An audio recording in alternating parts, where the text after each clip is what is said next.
It's gonna be a ride. Ride the garage gamer leads the way with his crew, then here to stay. Another late night with the garage gamer, where the fun never ends, where the fun.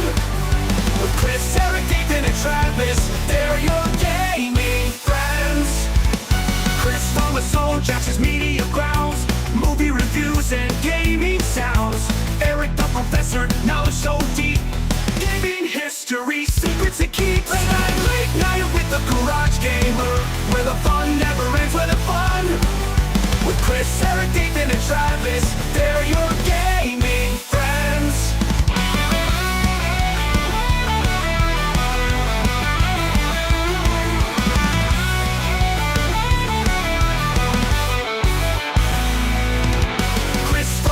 Jackson's Media Grounds, movie reviews and gaming sounds. Eric the Professor, knowledge so deep, gaming history, secrets he keeps. Late night with the Garage Gamer, where the fun never ends, where the fun. With Chris, Eric, Nathan, and Travis, they're your gaming friends. Nathan the 8-bit legend, old school cool, retro games, he's the rule. Travis the PC master, tech so fine, building rigs, crossing the line. Late night with the Garage Gamer, where the fun never ends, where the fun. With Chris, Eric, Nathan, and Travis, they're your gaming friends. So grab your snacks and settle in, the Garage Gamer show is about to begin. Late night with the Garage Gamer, let the gaming fun begin. What up, everybody? Late Night Live, episode 64 is here. And, hey, I want to say hi to everyone in the chat. Let's see. Gallagher Guy, 88, thank you so much for sending everyone over from your show. Mike Hawkerts, what's up, brother? Some guy named Ace of Jack's Media Grounds. Who else we got? Meatball Saucy in the house from Hillsboro. I think that's where he's at tonight. The Cornercade. What's going up, man? How you doing? Has there been any Arcade 1-Up news this week? I think there was, maybe. I don't know. Meatball Saucy again. So, dude, thank you so much, everybody. Okay. Who else? Who we got tonight? Ace of Jack's Media Grounds. Chris, what's going on? Hey, how's it going? How's your week? Play any games? I'm still playing Xenoblade Chronicles X on the Switch. Went back to Monster Hunter Wilds and did a couple of hunts on there. Also finished Space Quest 2. So I'm now going on to Space Quest 3. And we'll see if Eric is right and that it's the best one in the series, or if he's full of his fine Scotch. And I already told you. Already told you. Space Quest 2 is the best. So, you know, Eric only liked 3 the best because there's a part where you have to sneak around a ship. Okay. And that's it. Just that. It's the most like Thief. And then I played they put on the Game Pass the Blizzard Arcade with the original Lost Vikings 1 and 2 and Rock and Roll Racing. No. So I played a little Rock and Roll Racing tonight. Okay. So what's going on? Joe Cade coming on Twitch. Appreciate you, brother. Any news in Atari right now? I figure you're the man for that. A light in this dark world. Good morning. Hey, good morning to you. Or good night. Or good afternoon. Whatever it is. Where in the world you depending on are. where you're at. J-Rod, what's going on? Let's see. Well, should we get to Dathan? Dathan, 8-bit gaming legend. Hello, class. How we doing? Where are you calling us from? I am in Washington at the Washington State Gaming Expo. Yeah, that's where I'm at. I'm in the lobby area right now because there's no other place to go. Security's okay with you being there this I time? think so. Security is a No. guy with a blunt in the back. No one's come and yelled at me yet. I like it better when they're not, to be honest, Yeah. Nathan. Like the suspense of seeing if you're going to get sick or thrown in cuffs. Did you Tased. get to play any games this week?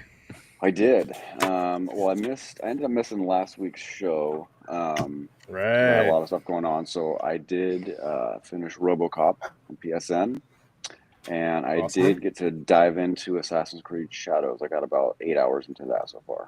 Oh wow. Yep. I'm here for you, J-Rod. Yeah, game wise, that's where I'm at. I saw that RoboCop game's coming to PlayStation Plus for Next month. the month of April. So if you guys don't have that, yeah, go check it out. It's cool. It'll be a free download if you have PlayStation Plus. Mm-hmm. Travis, the PC. Yeah, you're the PC master. We'll go with that. I guess so. Yeah. How was your Good week, evening. sir? It was good. I mean, it was okay. You know, it wasn't good anymore. Yeah. But I played a couple games. So I I've continued with Assassin's Creed Mirage, and then this game called Amuro. It was I'm trying to find it. It's a game that was recommended to me on a list of games that if you like Inscription. Omori, Omori. But it's like a JRPG sort of game. Okay. But it's rather strange. So I think that's why it gets recommended to you if you like Inscription. So you like weird stuff? Okay, how about this one? I think that was kind of what made that list, you know. But yeah, it's rather strange. So, but it's there. It's the indie game that is taking place with Assassin's Creed Mirage. So Nice. yeah. Mike Hawkerts, we're gonna. And get I feel like to I should get that. through Assassin's Creed Mirage before going to Shadows, but everything can jump into Shadows. Yeah. The reviews Mountain for Shadows Horse? have been great. So Yeah, we enjoyed talking about it last week. yeah, Dathan missed out. I know. Well, they did. It's the 5th highest selling game in Japan. So even with all the controversy, it's obviously sold pretty well over there for them. Yeah. Fourth Horseman is playing Mass Effect 2, dude. That's an awesome game. I love that game. Have a great time. All right, so we got a great. I think it's going to be a great show. It's going to be. We got a ton of stuff to talk about this week. So the main topic is last Saturday, you guys? Yep. I didn't go to it. Did Travis? Did you go to this? But the Bit Brigade. I did not go. I can't talk. Bit Brigade band was here locally, and we checked it out. And Chris took video, so we're gonna play that, and we'll give you guys our thoughts on that. There was a Nintendo Direct that kind of popped out of nowhere on Wednesday. I think they gave us maybe a day notice, but there was some interesting little tidbits in there, stuff to talk about. And then a whole bunch of toys and interesting stuff to buy came up really fast and quick this weekend. So I want to try to get to as much of it as I can.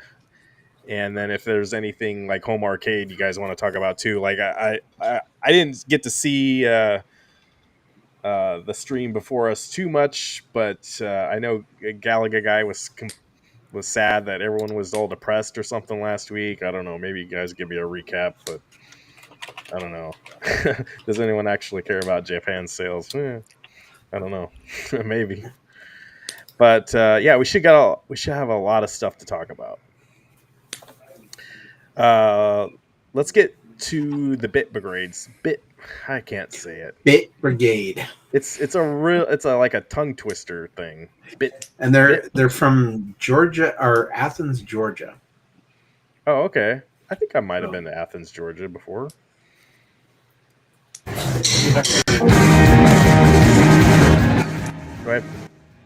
I gotta look.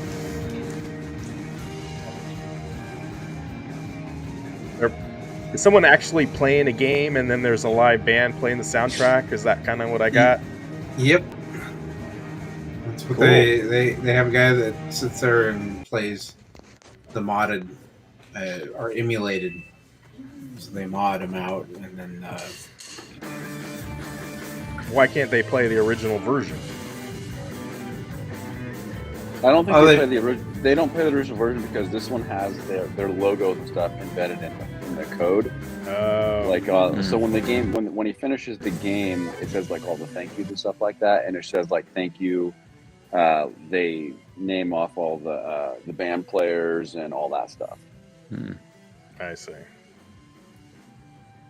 So a couple guys on guitar. There's a guy on drums. Looks like there's quite a few people in the audience there. I think it's more the Thanks, the bro.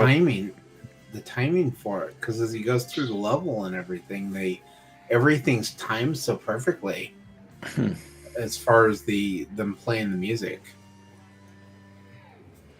Did he do any like cheat codes or anything? Did you play any stages that you'd never seen before or anything?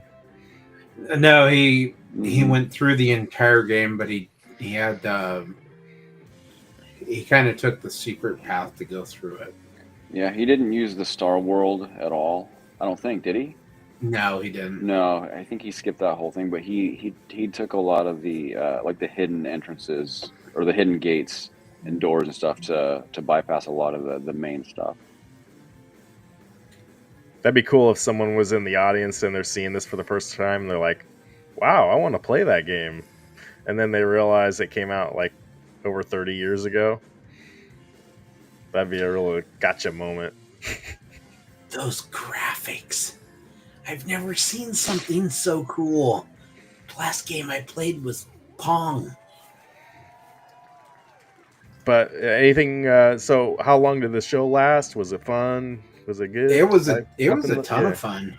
Yeah, it was about hour 15, hour 30 between F-Zero and this. It was about an hour 15, hour 30.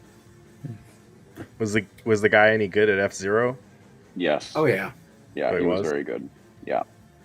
Yeah, I think there was only one race he lost, or he came in like second on. Mm-hmm. He played He played it on expert too. If they had a physical copy, but was that the point? They didn't have a physical copy. All right, and then I heard you guys maybe went over to the arcade bar here in town. Coin Jam. Did you guys go over there? There was some issue with the stern mistake. pinball. That was a mistake. No, I just wanted to let's probe you. What's going on? What happened? I don't understand how you don't have these machines stern connected. Oh, yeah. Interesting. Did Dathan you freeze? Oh, there you go. You're back. All right. Oh, I'm gonna have to leave and come back. Okay. It's all good. So they didn't have them stern connected, huh? Nope, none of them were stern connected, and we found out. I've been telling you guys that, but you guys didn't believe me. So is the place just in disarray since they closed and reopened, right? Because they closed like officially, right? It's not in disarray. They're busy as hell, but I think they don't. It's like they don't. Yeah, but ownership wise, you know what I mean? Like, is it as when I went before it closed, before pandemic, all this stuff, I thought it was cool. And before that, I'd been to Ground Control because that's close to me. Been out to Quarter World, all the Portland joints, right? And a couple of Chicago and stuff. And then here, though, I thought Coin Jam was just fine. I thought their food was good. I thought their service was good. And then they closed, right? Like, didn't they closed for good? And then they reopened? Yeah, that was 4 years ago or whatever. Yeah. Yeah, so since they reopened, have they been top notch, or has it been just kind of? It's everything else is good. Like they've got good bathrooms, they've got a lot of fun games in there. The only issue, they've got great food in there, from what I can tell. So the food's still good. Okay. The problem is they haven't connected their stern machines, and if you guys want to know what's available that's connected in the area. You got to have that Stern app. See. You can check the map and you can see who's connected or not, and it'll tell you. And we have not had anything in town in Salem. We live in Salem here, me and Chris. Salem is the second biggest city in the state of Oregon now, and we don't have really anything connected except for some small bars that have maybe one machine. And it is ridiculous that this one place has, oh god, they have at least 10 over there. And did they just get the Dungeons and Dragons pinball, and they're not going to connect that? What? Yeah, they got the pro version of Dungeons and Dragons, and I played that one 3 times, and I had a 190 million score on my second playthrough, and I was like, this is amazing, but it can't update and show that I did this on the app because they haven't got them connected. Right. So it was like, is it a case of they have to pay to connect them, or is it a case? And it's like it came out. No, once they have the Stern connection on the machine, they don't have to pay. It's free to connect them. Well, that's the thing, and I know that Ryan texted. I'm sorry, Ryan. I texted B Kong earlier in the week. Yeah, and asked him about it. All of the machines had the barcode by the plunger. So, but I looked online, and apparently you have to pay $200 per machine for them to be connected. That's if you have an older machine that you want to add the upgrade kit to. But if you buy a brand new machine, like you're buying Dungeons and Dragons, should be ready to go right out of the box. There's no excuse. There's absolutely no excuse for them not to have it connect. Period. At all. Exactly. And and I was talking with Eric. When we were there, and we didn't even want to play it because it's not connected. It's like we're just gonna, we're not gonna be able to level up. We're not gonna be able to do anything because that's kind of the point of the game, isn't it? To be able to boost your character and your stats. Exactly. I will say this is that the NBA game that they had was fantastic. Chris and I had a good time. We had a good time playing that, and he beat me with a buzzer beater with 0.9 seconds left, or 0.09 or whatever it was. So, did they have the new? Was it the new NBA like Showtime game or whatever? Yeah, it was a lot of fun. I really like that. Nice. Yeah, nice. That buzzer beater is the Blazers that beat him. That's easy to do. No, I just feel like they're. I've gone in there on a Friday night, I don't know, a couple months ago or something, and they were packed. I feel like they don't even need maybe the pinball business anymore, like the hardcore tournament stuff. They're not looking for that, I think. That's the only explanation I can think of, because, like, I don't know, maybe they're big in. I think it's definitely a missed opportunity, because if you guys are saying that there's not anything that's really connected down there, that's a prime spot for that to do that. Yeah, if you have a home machine, you're not going to show up on the map because you don't want the public to know where you are, for sure. So, well, sorry to hear that, you guys. I did get to go to Next Level earlier this week, and nice. I played Dungeons & Dragons. I thought it was good. Premium or pro or limited? Limited. They're all limited there, man. I played the limited X-Men. I think I'd played that before. I got my highest score I'd ever gotten on that. Nice. And I feel like it definitely plays better than the last time I played the pro or whatever that was at Public House. Yeah, Public House. Yeah. Eric is at a whiskey tasting event. Scotch tasting event. Okay. No, it's the Eric's Finer Things Club Scotch tasting event is what it's called. Did they have cheese? Yeah. Probably. And we were just talking earlier, like, he is involved with so much stuff, you guys. Not only is he doing like a podcast, he's doing ballet, he's doing the Scotch tasting. Finer Things Club. He's like, get it right. Where he does like science fiction night. I think he joined a women's hot yoga class too. Well, that's just a smart move. I didn't say it's a bad move. I just think it's what he's doing. Yeah. And dance classes. Yeah, he's very very worldly. You know, very security cultured. coming. Is he going to Brazil soon? I don't know. We'll have to ask. Maybe. No, he's going to Europe, somewhere. Oh yeah, that's right. He's supposed to be going to Europe. Europe in June. Mm. And we're going to Phoenix. Oh yeah, speaking of, Eric and I will be in Phoenix next weekend. We will be on the show in some form or fashion. So next weekend, Game On Expo. Short notice for our fans to tag along, but you know. Yes, that'd be cool if you meet. Yeah, if there's anyone out in the chat that's going to Game On Expo, you can meet Dathan and Eric there. Okay, so that'd be pretty sweet.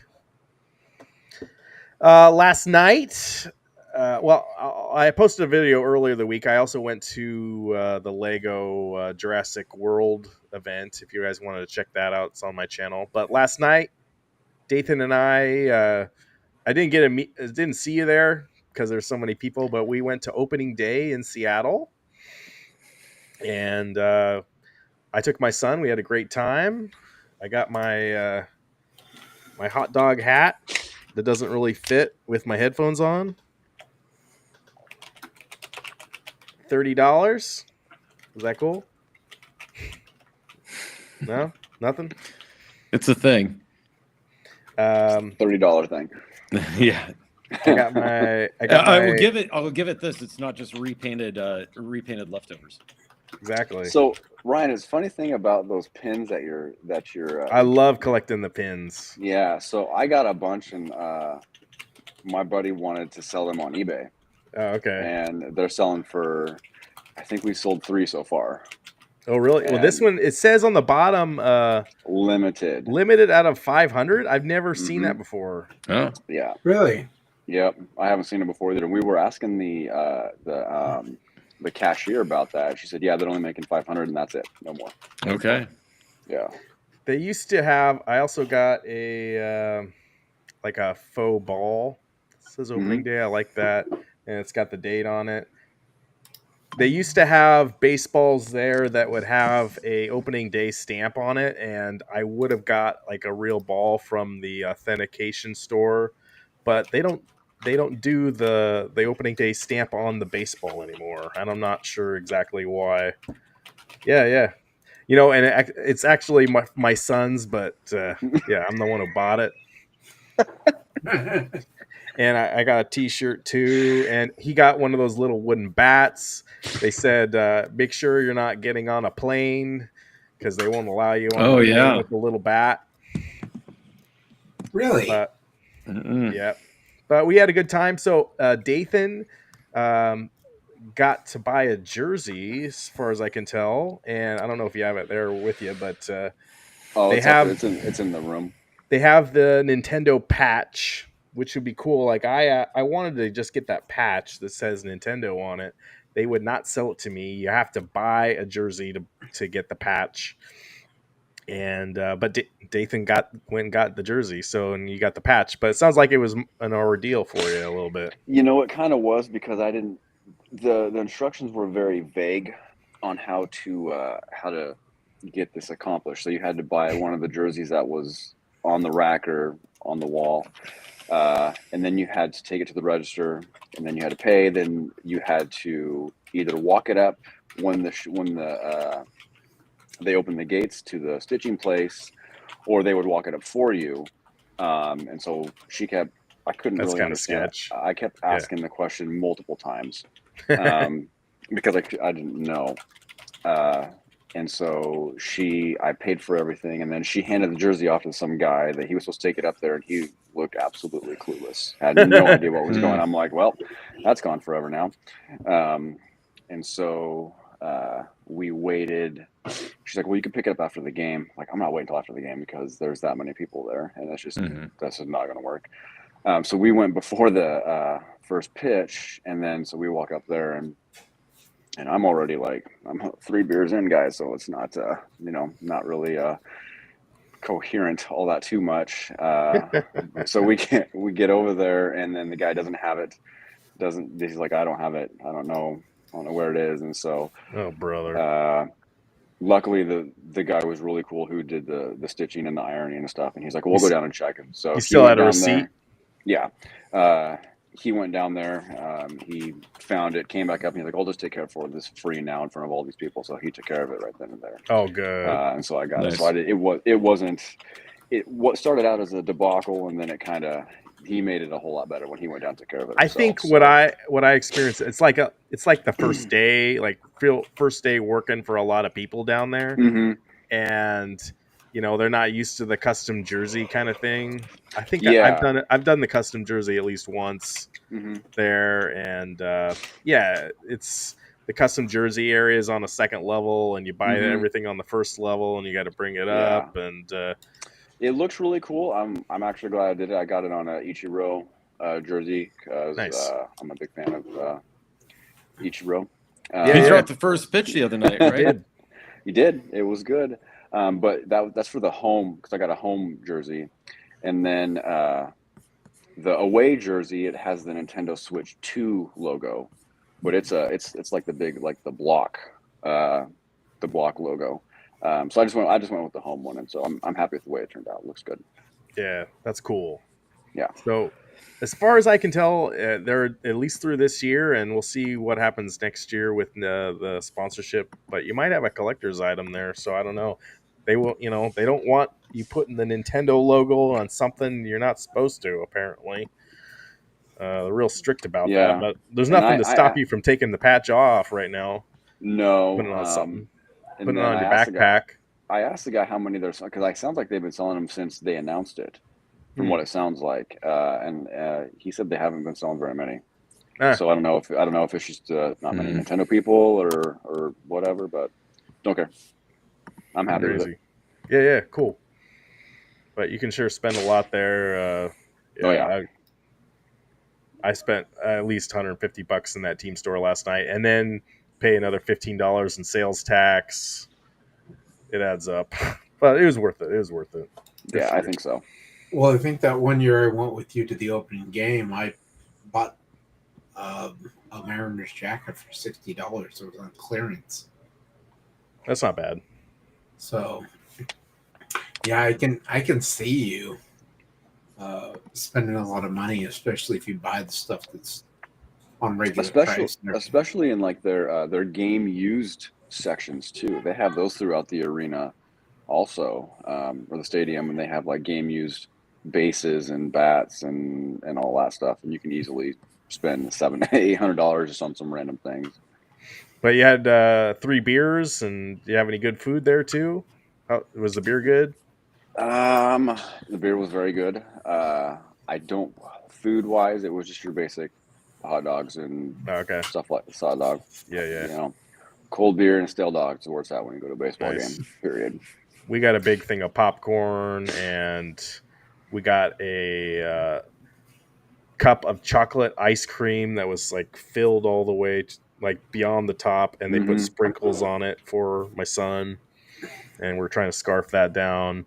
And then before the game started, we were at the bar across the street and had a big thing of French fries because my son loves fries, but we got way too many, and it was all good times. Yeah. Way more Nintendo people. I think in the chat right now there are. For sure. All right, let's get on to the Nintendo stuff. So there was a Nintendo Direct this week. I'm assuming most of you guys watch it. Travis, did you watch any of the Nintendo Direct? No, I did not. That's all right. So we got some stuff to cover here. So hello, I'm Shigeru Miyamoto. I'm assuming Travis has a phone. Has a which one? A phone? Yeah, I have a phone. There is a Nintendo app now. Not a Did real you know phone. that? There's a Nintendo app that you get your news from. Yep. Oh. And they announced the release date of the Legend of Zelda movie. Yeah, that was today. On the app. So when is the release date again? It is 2027. It is. Don't hold your breath, Meatball Saucy. The week after Sonic 4 comes out. Oh, really? Yeah, and then I think Mario comes out 2 weeks after that. No way. I think so. I think Mario that is way too close. I think Mario is right around then too. Well, you better take that month off. You better not go anywhere to Phoenix or anything, Dathan. Oh, this is all news to Meatball Saucy. All right. We're here for you, bro. So I got the app. It looks okay. I mean, we're already pretty in tune with the news right now. Yeah. But I think there's the general public maybe isn't. Maybe they're like Travis and not me. The casual. March 26th, 2027 is when the live action Legend of Zelda movie will be released. Okay, well, when's the Mario movie 2 release date? Google that. They don't have that on here, so let me look. That's what I'm asking. Keyboard Chris. I'm 2 beers in. Give me a moment here.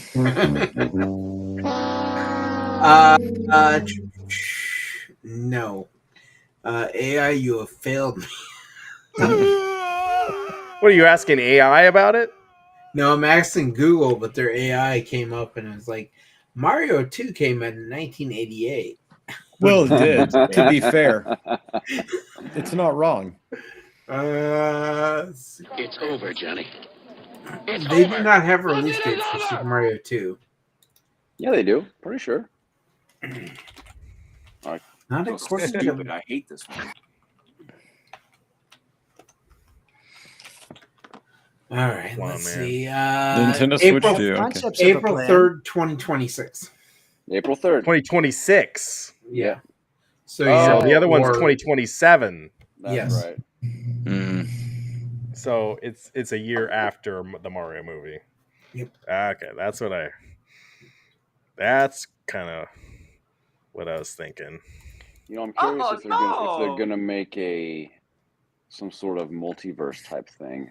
This, like the end credit scene of Mario's gonna have some sort of Zelda thing, or who knows? Well, the original Mario kind of felt like they were going towards Super Smash Brothers method.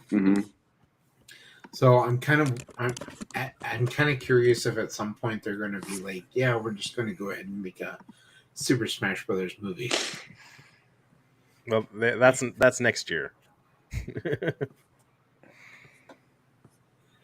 I do think it's interesting with the Nintendo Direct, the Patapon 1 and 2 replay.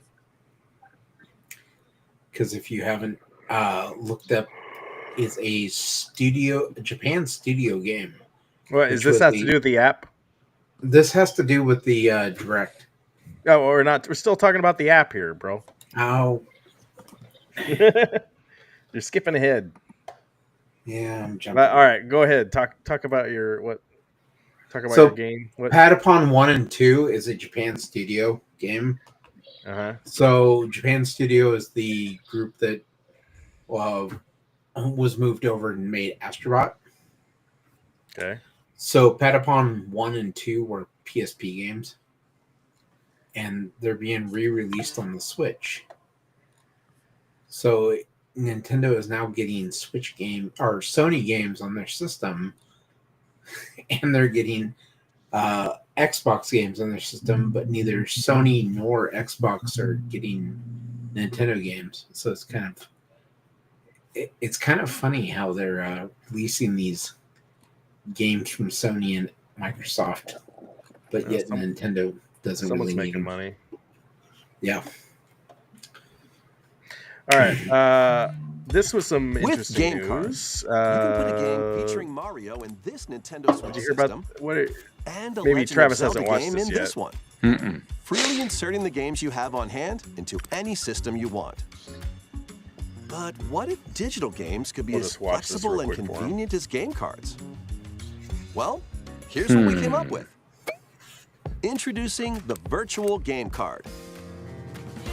In the future, virtual game cards can be used for digital games.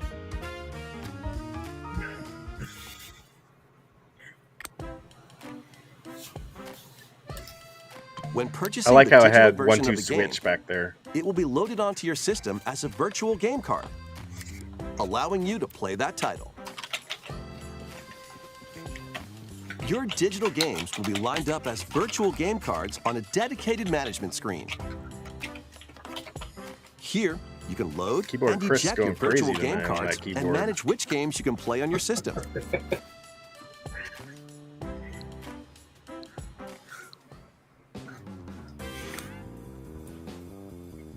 If you have two Nintendo Switch systems, you can eject a virtual game card from one and load it onto the second.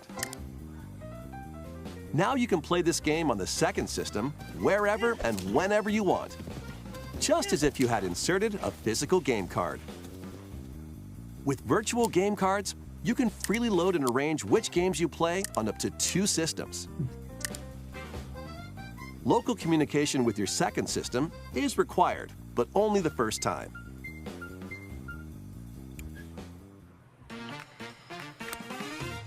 You can also lend out virtual game cards to your Nintendo account family group members.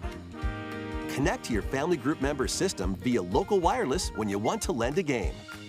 Choose the title you're lending and who you're lending it to.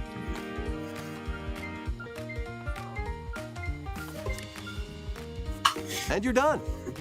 They can now play on their own system. You can only lend one game at a time to a particular person. Games can be lent out for 2 weeks, after which they will automatically return to you, making digital games even easier to use. Virtual Game Card.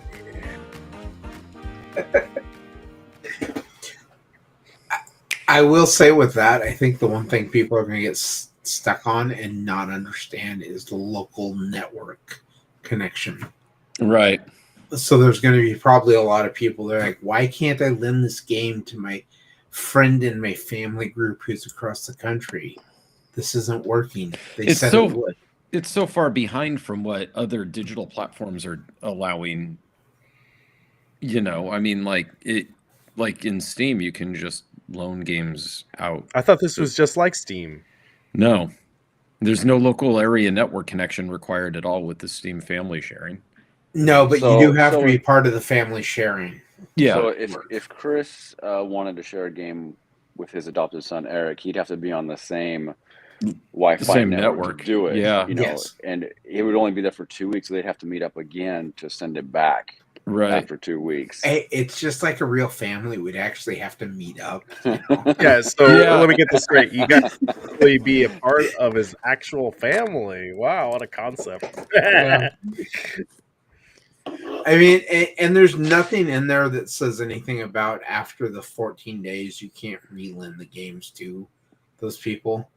So if there's a game that somebody's really into and it takes them longer than 14 days to beat, you could essentially, as long as you're on the same network, relend it to them for another 14 days. But and they did say that your save data would stay on there too. Like that's not going to go away. Right. Yeah. But with Steam, it's up to 5 members in your family group is what you're allowed. It doesn't really have to be family. And then it's and there is no like one member gets one game. They have access to your whole library. So all 5 people just have access to your whole library. So I guess I don't understand why Nintendo didn't just feel that it was okay to do that. I mean, I guess I don't see this being like a huge deal breaker. I mean, it's nice to have. I mean, I'd rather have it than Well, it's better than not having it. Yeah, yeah, it exactly. seems like a lot of effort to try to protect something that I just don't think. I mean, I don't know. I just don't think it's that deal. To me, sure there's going to be some people and some family accounts that are going to think this is fantastic. This is the greatest thing. Sure. But, other people will be like, yeah, whatever. It is what it is. People who are only in the Nintendo ecosystem, they're going to think it's awesome because they won't know better, right? That's the thing is like I know a better system, so I look at it. And then on top of that, I think Nintendo's missing the point. If the physical copy thing that people are buying their stuff for is more than just to be able to share it between systems and that's I bet a lot of people don't do that period because they don't want somebody screwing up their game.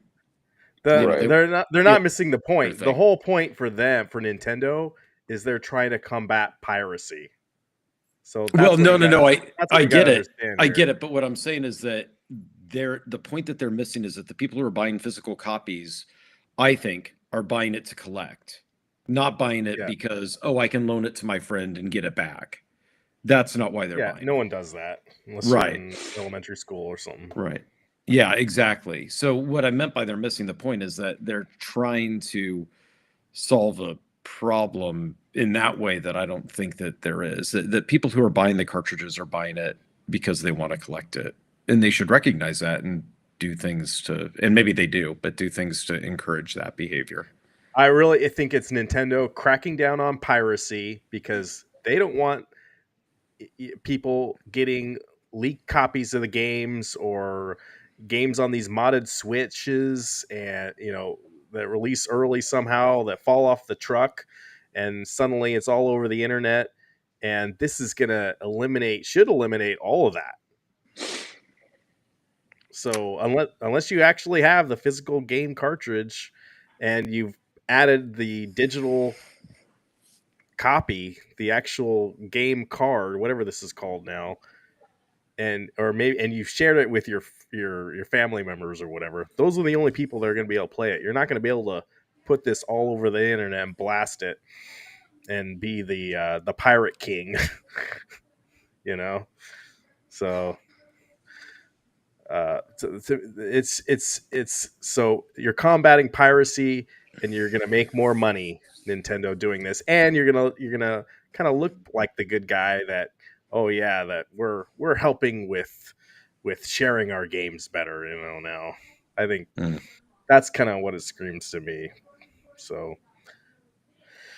and everyone's gonna have 2 Switches in a little bit here, right? So that I would just assume you would be able to download the games that you bought on your other Switch, and use it on your new Switch, no problem, whatever. But let's make it a little complicated, I guess. But yeah. You want to borrow my games? No. All right, moving on. Let's talk about some of the games they announced anyway.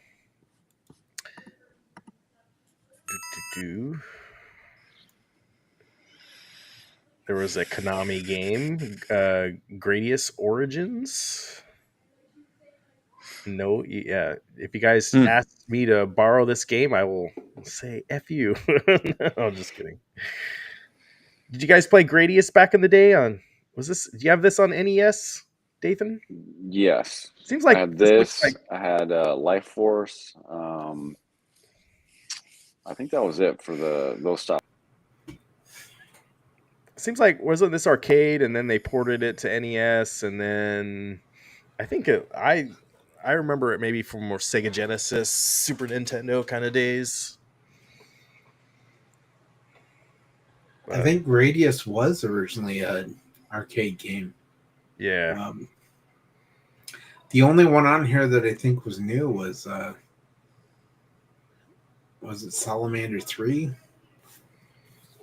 Or Gradius Some of these 3? games I think were only released in Japan, so I'm just assuming. But, this looks like a game I'll play for an hour or something. Hopefully it's not that expensive. I see that there's I didn't pull it up on the screen, but there's a physical copy you can get. Dathan is upside down. You're Spider-Man, dude. It's pretty rad. That is cool. All right. Mike Hawkhurst wants to talk about the Marvel game, so let's get to that. I'm assuming. Oh, copyright strike. Yep. Think so, with the Marvel logo? Yep.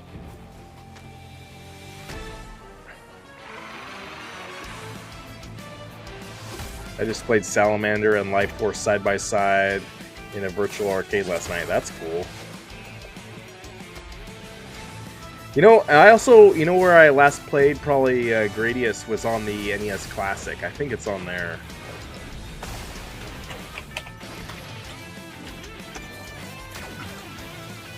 We lost Dathan. I think this was the game he was really excited for. Huh. Gradius was on the Sega Saturn. Oh, okay, cool. That late. Yeah.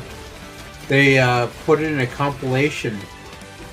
And so it was released on the Sega Saturn and PlayStation. But the original Gradius was not released on the Genesis. Well, anyway, talk about this Marvel game. You guys, all right, I think Dathan's back. Dathan, you there? Dathan. Is he frozen? No. Now he's upside down again. Oh. Can you hear us, buddy? Yeah, the Marvel Cosmic Invasion looks really good. Okay. Yeah. I'm kind of excited to play it, honestly. It looks like it's by Emu, the same guys that made the Shredder's Revenge. It looks like it's using that exact same engine. You know, I'm perfectly fine with it, especially with 15 Marvel characters to play. Oh, okay. They definitely haven't announced the 15 yet. Yeah, so I'm... Was he? We got Spider-Man, we got Wolverine, we got Storm. I think I saw Nova. Venom's supposed to be one of them. Venom. So, who's that? Who's that? I should know that. There's Nova.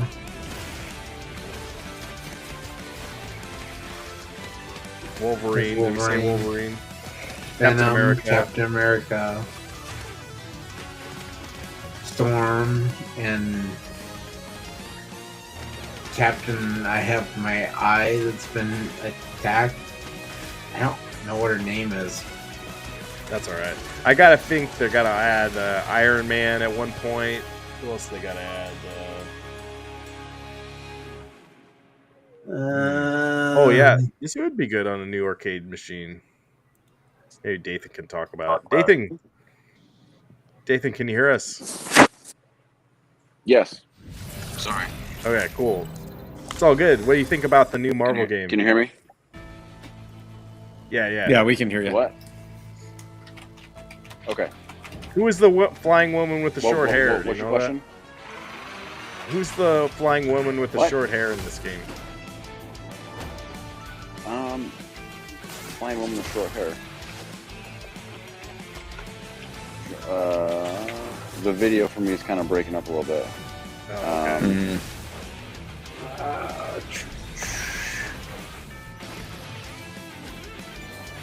We gotta add more X-Men. What other characters do you think they're gonna add? That is Philavelle. Who? She's also known as Captain Marvel, Kazar, and Martyr. I'm gonna turn the volume on. Yeah.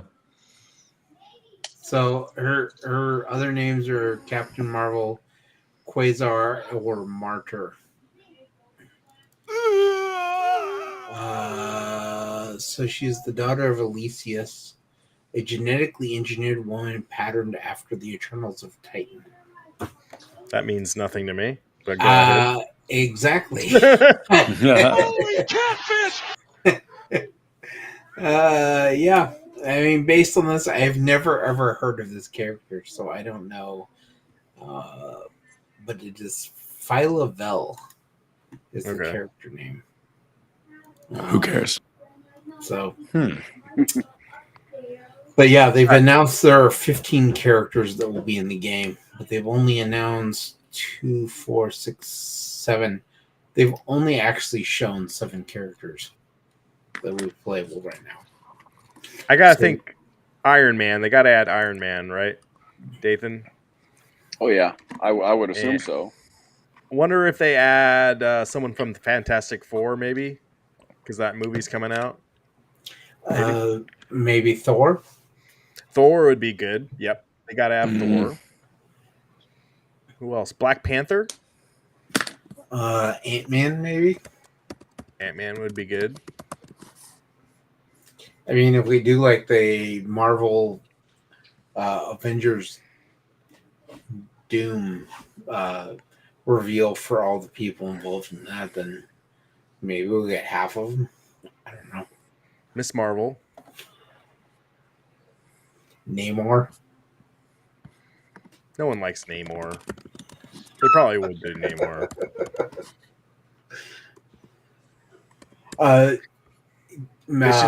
They should add Superman just for the hell of it. Professor X. Yeah, and he just rides around in his wheelchair. Magneto. Ian McKellen. Magneto would be good, but he's a bad guy. Yeah. All right. So I mean, Venom's technically a bad guy too, but he's a anti-hero. He's an anti-hero guy. Yeah. All right, but I think the point is for all this, I think we'll play this when it comes out. Looks like it's coming to all major platforms, not just Nintendo. So that'll be cool sometime this year. So yeah, this should be fun. You guys all in agreement with that? Mm-hmm. Yeah. Cool. I think I'll pick it up. Yeah. All right. I got one more game I want to talk about from the Direct. Tamagotchi Life. I'm excited for this one. Oh yeah, I think that looks good.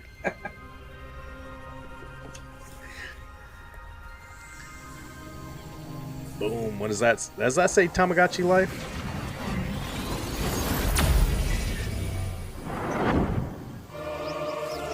This is a game that Travis will definitely play on Steam, right?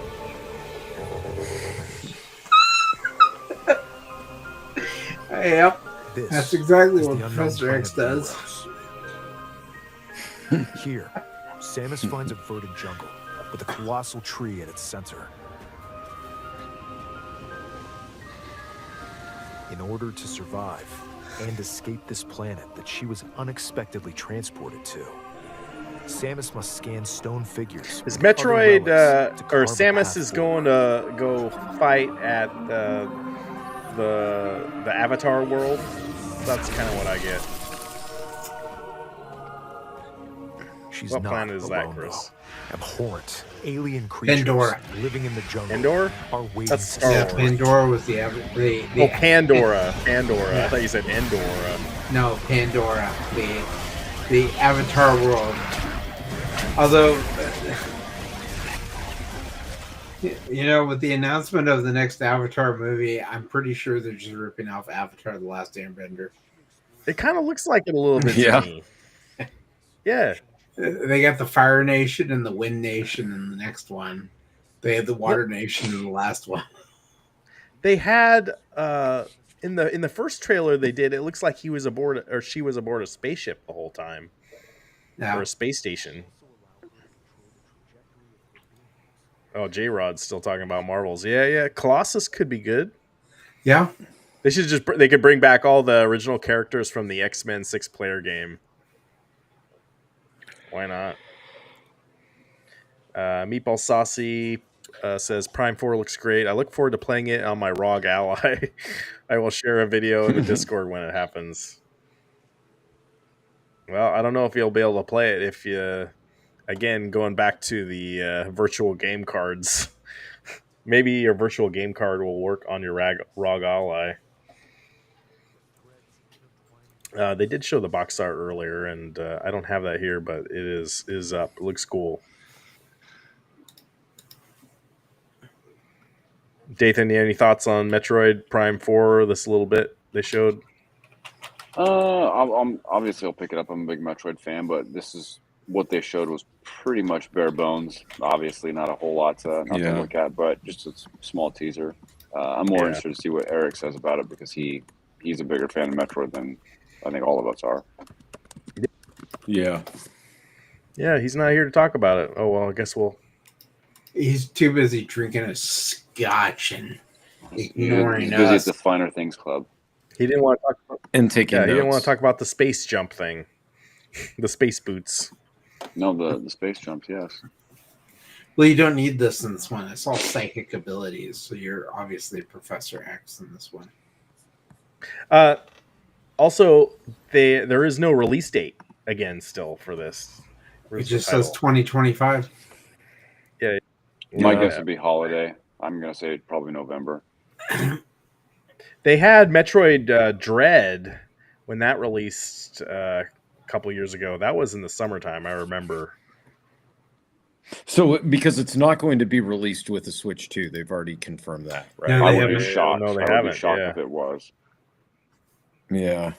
Well, and then you're going into, we can talk about the Switch 2, the rumors about it,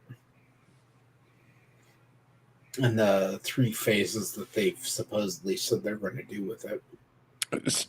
Because I thought that the Metroid Prime was going to be, initially I thought that was going to be why Eric had to buy it. Like I thought it was in that group of initial releases, but then I guess if they took it out, coming 2025 would mean that they're taking it out of the release batch. Well, we don't know. I mean, April 2nd is when they're going to have their Switch 2 Direct. So, yeah. I mean, if you talk about all the rumors around it, April 9th is when the pre-orders for Switch 2 will start. June is when the Switch 2 will actually be released. Oh, June is when it's being released. And with this, it's going to be a 3-phase. So in June, they will release the Switch 2 with Nintendo exclusive games, which could this be is all rumor, by the way. I mean, we'll know for sure next week, but with Metroid Prime 4 maybe being one of the Switch 2 release games. Okay, yeah, it could be then. And then in October, September area, they'll release some third-party games, but then holiday season is when a majority of the games will be released for the Switch 2. Which, I mean, it's not... If you're wanting to kind of get more third-party support, if you release your system early in the year, then when holiday season comes around, you kind of have more third-party games coming out with it as well. So it kind of is like, look, we've already got systems out the door. People already have them. If you start releasing games during the holiday season, they'll buy it for the new system. Yeah. So it somewhat makes sense, but it's all rumor and speculation at this point. All they need to do is just make it so it plays on the original Switch 1, as far as I could, I'd be concerned about. And not if you want that. Not if you want to capture the sales. You want to get Eric. If you got a Switch 2, you're going to want to play the new game. So that's why I say, as long as it runs on the Switch 1, you can upgrade it. Yeah, and if you go to the website for the virtual card things, there's also a little asterisk section down below that says that there are Switch 2 enhanced versions that will be coming out. So it looks like they're probably going to have like some of those Switch 1 games that will be enhanced for the Switch 2 as well, with the virtual card system. But obviously Meatball Saucy just wants to be able to play on his ROG Ally. And I know. I hate to tell you, buddy, but it's not gonna go again. Going back, that was my whole point with the virtual game cards. Someone is gonna have to figure out a way around this if you want to play it on your ROG Ally, because this is Nintendo cracking down on that shit hard. Well, then I do wonder if part of the reason for this virtual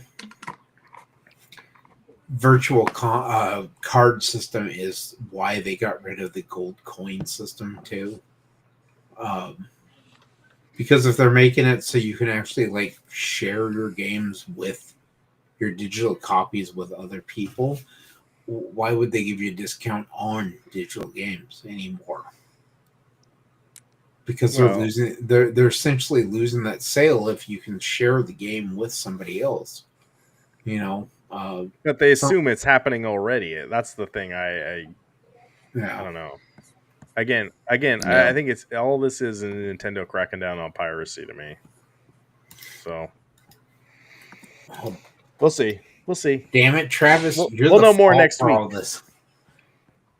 I know they're gonna watch this stream like, oh, who are these guys that are gonna play this on their ROG Ally? All right. Okay. I got the topic of the week for Dathan here. You ready, Dathan? Enlighten me, please. All right. Oh, geez, I got the volume up way. God. Hiya, I want to buy this so bad. Here. Introducing the Robosen Bumblebee G1 flagship robot. A voice-activated, fully customizable converting Autobot, meticulously designed over the course of 5 years in collaboration with our official licensed partners Hasbro and Volkswagen. In vehicle mode, Robosen flawlessly recreates the iconic Beetle with a premium auto-grade high-gloss paint finish that brings an enduring classic feel, which any car enthusiast will love and appreciate. Bumblebee is equipped with an all-new front-wheel steering technology that offers the most agile driving experience ever offered before. Robosen's latest technology is on You can full actually display drive it on the with highway. a custom-designed rear hub servo that distributes powerful energy throughout Bumblebee when in vehicle mode, ensuring that each turn and acceleration is a blast to control. Autobots engage the enemy. I will stomp you out, you little beast. Hey, it's Oh, done. that looks cool. Megatron must be stopped. No Nathan, do you have all the other ones already? Autobots. I don't have battle Grimlock mode initiate. Oh, man. You know, I because he's like $1,600.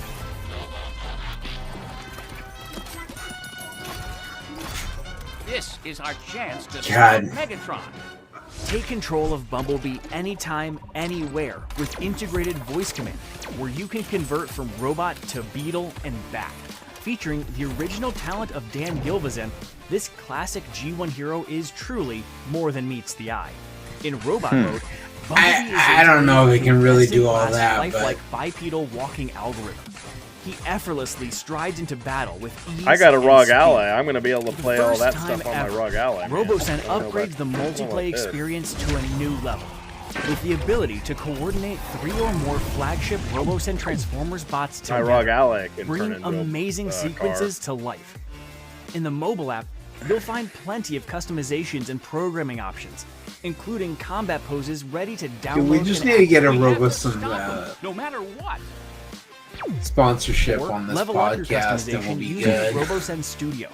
Control Yeah, can every servo Robosen to create help incredible sponsor this action podcast? sequences. I'll review their From product Autobot for free. combat Come on, tactics Robosen. to killer Just dance moves. send us If you one can of each, imagine and it, we'll go ahead and you can gladly make it review happen them. with Bumblebee. I can ask him at TFCon in October.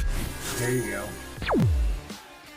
I want Grimlock because Dathan doesn't have it. The battle is won. Just but to piss the him war off. is far That wouldn't from piss me off one bit They at all. Let's roll out. That look Bumblebee really is- cool when they're all together. I think Bumblebee by From himself Robosen is and kinda Transformers, ho-hum. pre-order the Bumblebee G1 He's flagship not robot as, now. He's not as short as I expected, to be honest. When next to that Optimus Prime one. All right, so Dathan, I guess the big thing I was hearing that you're not liking the price. What's the No, price? Is I it $8.99? I was shocked at how expensive it was. I thought it was going to be around. Well, this is early bird price. There's a retail price. I think Meatball said it was 13. I think it was. Oh, okay. Yeah, there we go. And my only my guess is that it's because it has the VW license on it. That was my guess. Because it's a lot smaller than Megatron, and I think Megatron was cheaper than this one. Can you still buy Megatron on their website? Yeah.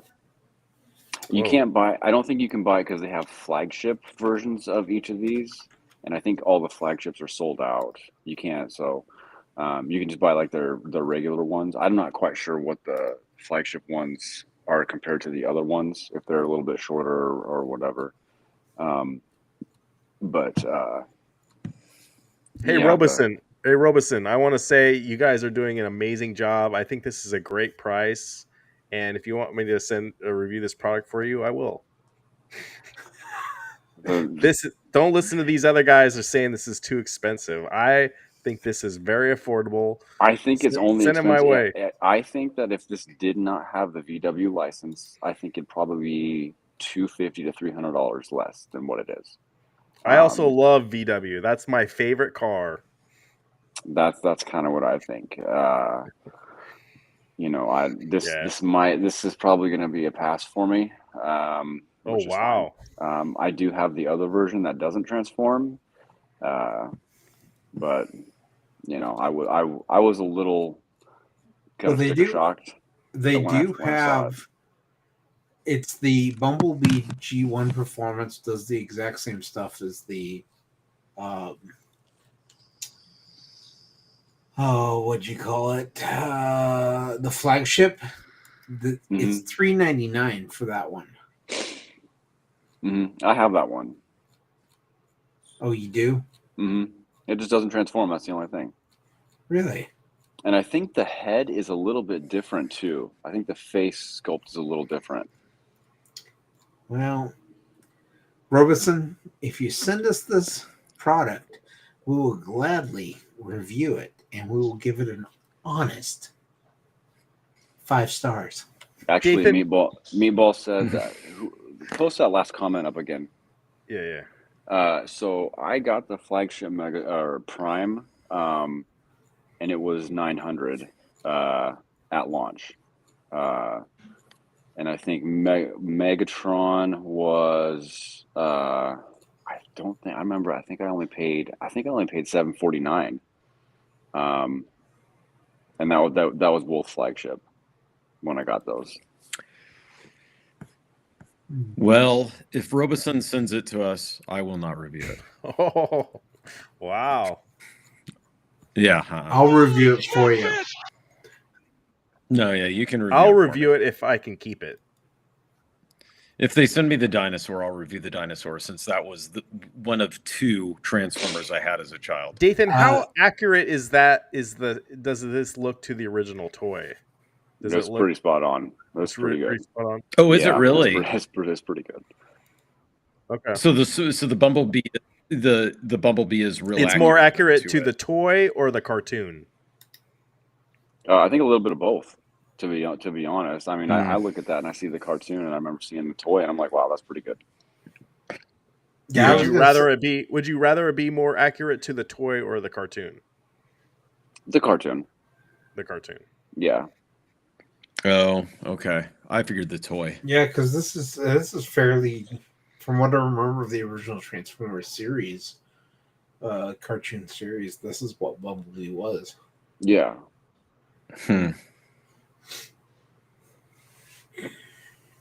The next version, they're going to do the Bumblebee from the Michael Bay, and it's going to blow this one out of the water. Because I was going to say, I mean, that's pretty cool. If it's all robotic and everything. Well, I talked to the one of the head guys at Roboson at New York Comic Con. He said they're going to have three Transformers releasing this year. So this is the first one. Okay. This is only the first one. Mm-hmm.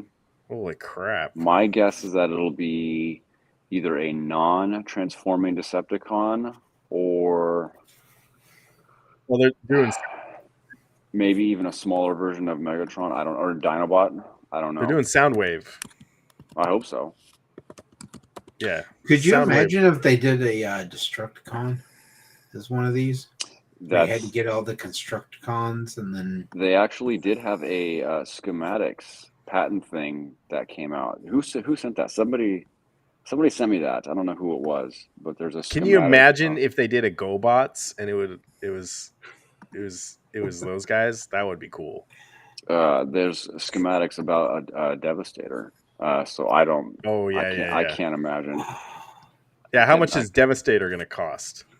Oh, I don't know. This is 1,000. If you want to talk about cost, this is a little sideways story here. Prime One Studios did a Dark of the Moon Optimus Prime statue. It's like his weapons bay and everything.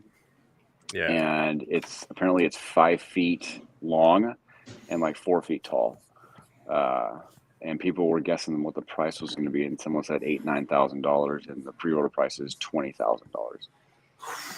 $20,000. I was That's who's going to buy that? Crazy. I don't. Where would anybody put that? Yeah. Jesus Christ! My God. Wow, this is like crushing your Transformers fandom. Yeah, I mean, obviously everything is getting more and more expensive, and I do have quite a few of them as it is already. I don't have a whole lot of room for Checking out. a lot of this stuff. So sounds like you're making excuses to me. I think we need we'll do a super chat thing for Dathan to get this. Okay. Well, we So gotta go get the claw machine first. Yeah, claw machine first. Then the photo booth, and then yeah. Yeah. I mean, the whole point of the claw machine and the photo booth is that it makes this will make money. At that point, there's so many things that you revenue could do with the from claw those machine. things. There's so many fun things that you come up with. Yeah. I mean, you could put the claw machine like right behind where even Travis is sitting right now, and like someone does like a super chat, they can just like, oh, Travis, you got to go to the claw machine and read the fortune cookie that's in the He's little not gonna. capsule It's not or gonna. something That like thing's gonna that. break down on him. He's not gonna get it to work. That's a good idea, Dathan. Fortune cookies in the claw machine. Yeah, and then you open up and that's what the fortune says, or something funny, or Eric has to take 3 shots of bourbon or Scotch party or he whatever. can't. Eric has to open up an limited to 2 OnlyFans drinks. account. Yeah. Are Transformers fans just a bunch of assholes? Doctor's orders for Chris. Doctor's orders for Eric is 2 drinks. What about shots? 1 shot is 1 drink. Well, that's not as exciting. I kind of we can. There's some leeway with that, maybe. I don't know. All right. I don't know. I don't All know right, how back much to the leeway. main topic, though. I think I'm a little disappointed that Travis or Dathan is a little ho hum on this. I like the figure. I think if I did not have the other one, I would be a little bit more inclined to probably getting some money together to pick this up. But the fact that I have the other one, and the only thing that it does not do, this one is just transform, and that's it. It does everything else, the voice commands and all that. Okay. All right. We'll move on. We're keeping an eye on Robeson. Hopefully we can get in the Google searches for Robeson. I'll tag him in this video. All right. Moving on. All right, we got even more stuff to talk about. So WonderCons today again. Wolverine, the brown suit Wolverine is out there. If you guys want to pre-order him, definitely not $1,000. He is $240. So I will say, as far as Mondo goes, I bought 3 vinyls from them, and they were amazing. Like, the packages for the vinyls are amazing. Nice. And so Mondo is like, I really want to buy some more stuff from them, but $250.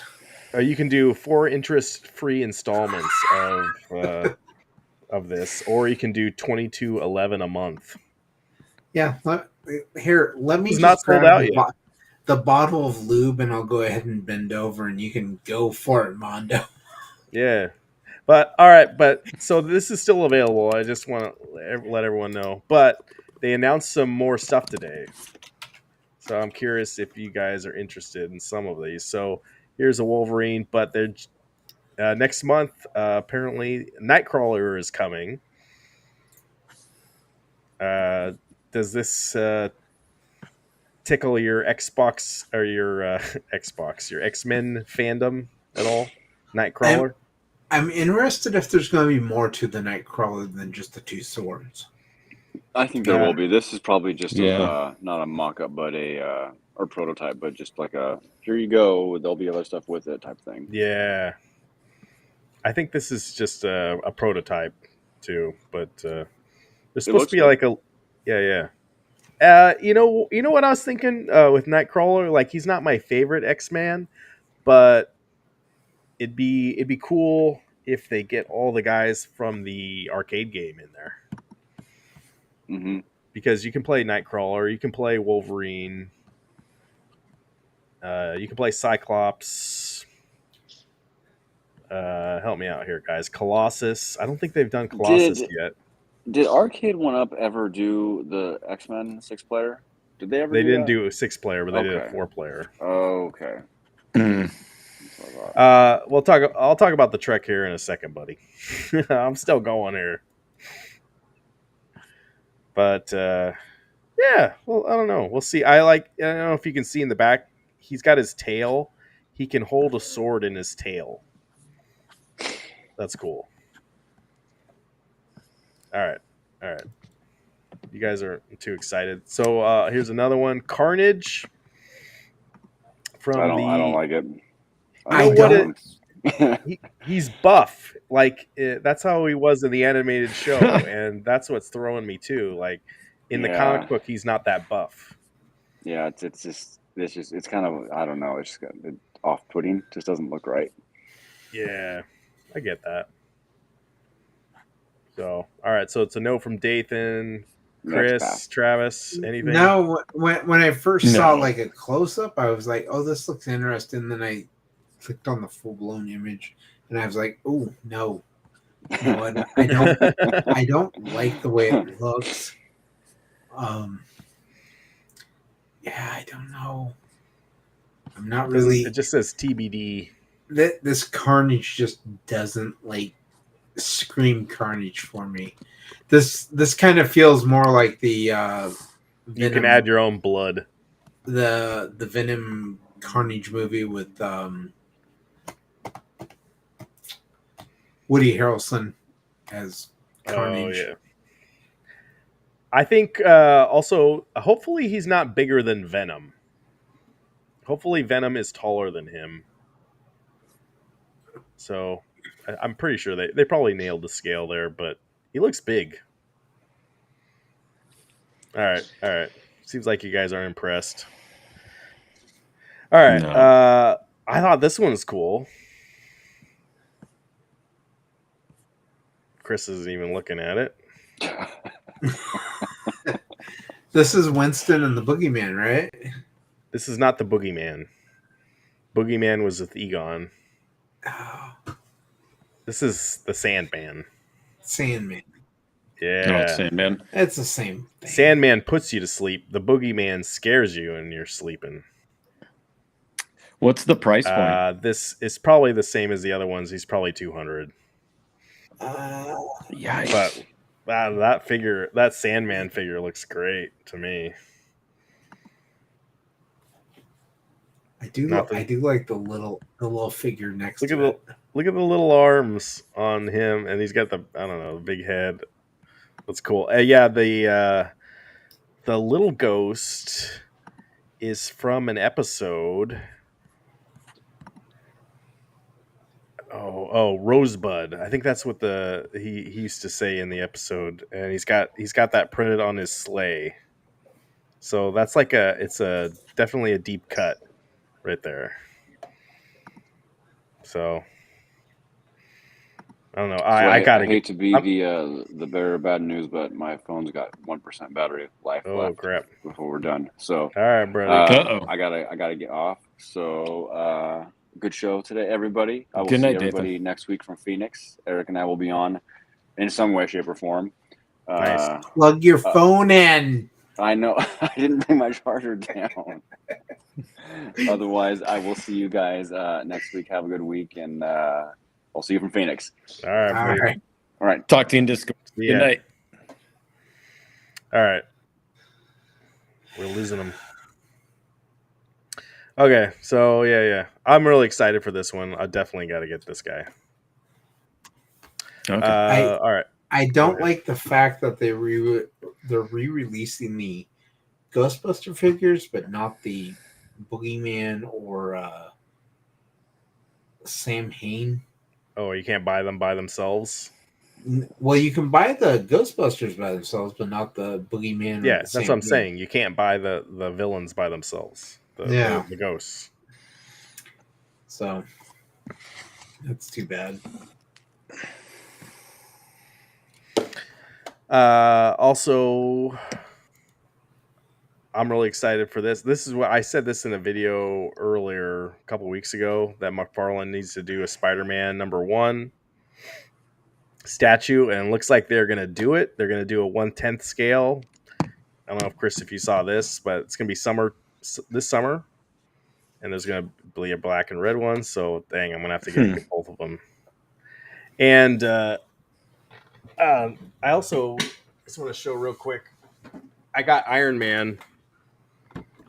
You got to go big. Yeah, let's see if I can go big. Yeah, I'd seen you put this one up. Maybe. There you go. Not to be big. There you go. There you go. Take a look at this guy. Iron Man he's heavy. Yeah. He's got a great base on him. Right from that comic book. Iron Man number 256. This is a Walmart exclusive, you guys. Really cool. And I got this for my son, but I told my wife, like, I got this, like, no, I'm gonna keep this for myself. Like, there's no way. Son. My son was saying he really loves Iron Man, but like, oh god, I this looks really good. So if you it does look if you good. see Iron Man there, you guys, like, this might be worth it. He's only $50 only. See, a $50 price point is much more reasonable, I feel. Yeah. So anyway, just got that.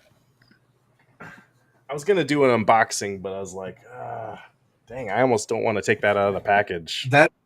Well, yeah. Are you thinking of taking it out or keeping it in there? I think I want to just keep it in there now.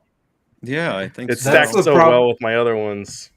That's the problem I'm having right now. Is I've been thinking about taking all these out of the packages, and I'm just like, because I don't plan on reselling them. If I buy, okay. If I buy the toys, they're gonna be for me, not for somebody else. But okay, there's some of them that I have that I'm just kind of like the Green Goblin and the Spider-Man I have. Yeah, I don't want to take them out of the packages. I don't know if you saw too. I took her out of the package. Oh yeah. And you know what it got me was I opened some of my Star Trek figures last week, and they were starting to turn yellow in the packaging. Oh, really? Yeah, and that's been after 30 years of me having it. The packages, the bubble on them is starting to turn yellow. So if you turn left, your son will too. So it's the plastic that's turning yellow, not the actual. Figure. Not the actual figure, but the package.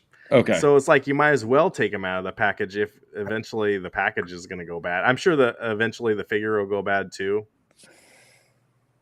Yeah. So I could see that. Anyway, yeah, it's gotta live. Let them breathe, maybe. Mm-hmm. I mean, they are meant to be played with. Exactly. They're toys. Tomorrow, I know who was talking about Star Trek earlier. You, Meatball Saucy? Was it Meatball? Is he still here? He is still here. Let's see, who was it? That's all right. Yes, it was Meatball Saucy.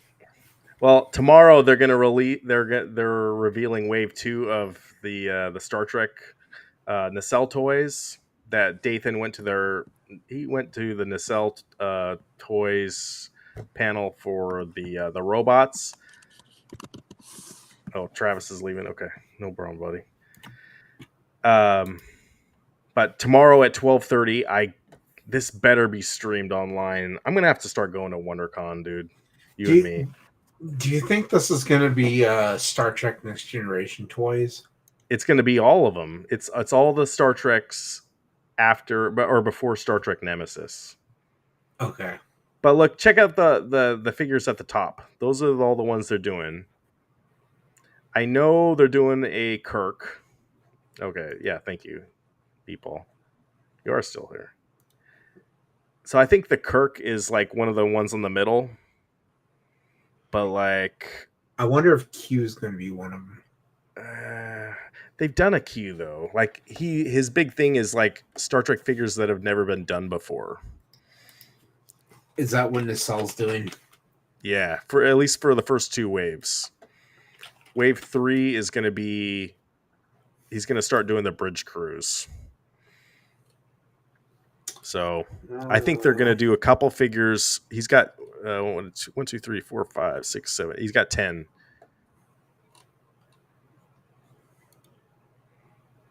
I don't know. Who do you think they're going to do, Meatball? Are you interested in this? God, I hate... You know who used to do these things with the silhouettes is Arcade 1-Up. Maybe I'm glad Arcade 1-Up's not around anymore. Or they are, but they don't do anything like this. Pokemon does the silhouettes do they? Too. Yeah. It's like, what's that Pokemon? You know what? The guy on the very far left kind of looks like a younger person. Maybe that's Wesley Crusher. The next one over has got like a female hair. Maybe that's Captain Janeway.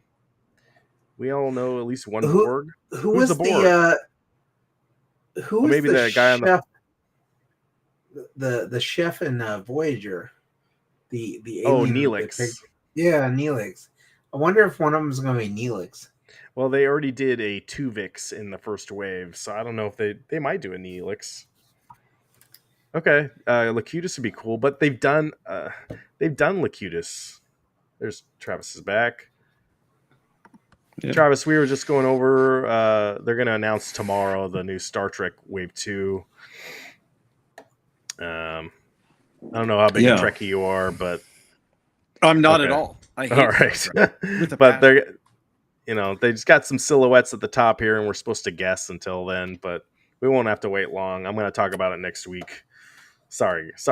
I would guess one of them is Will Wheaton. Yeah, maybe the guy on the very left. He looks like a younger silhouette there. Oh wait, younger silhouette. But Will Wheaton's got to be. Old. Yeah, well, they're not doing an older version of him. Who would want that? Or maybe they would. I don't know. Oh, I see. Yeah, I don't know. Yeah, we'll see. All right, yeah. I'm gonna just keep an eye on this. I'll post it in the Discord too. Any chance to reveal Stephen Hawking as one of them? Yeah, he was in an episode. That would be cool. He was in an episode? Yeah, Star Trek: The Next Generation. Yeah. Really? Yeah, I didn't know that. He must have been if Futurama made fun of the fact he was in. Yeah, he was definitely in an episode.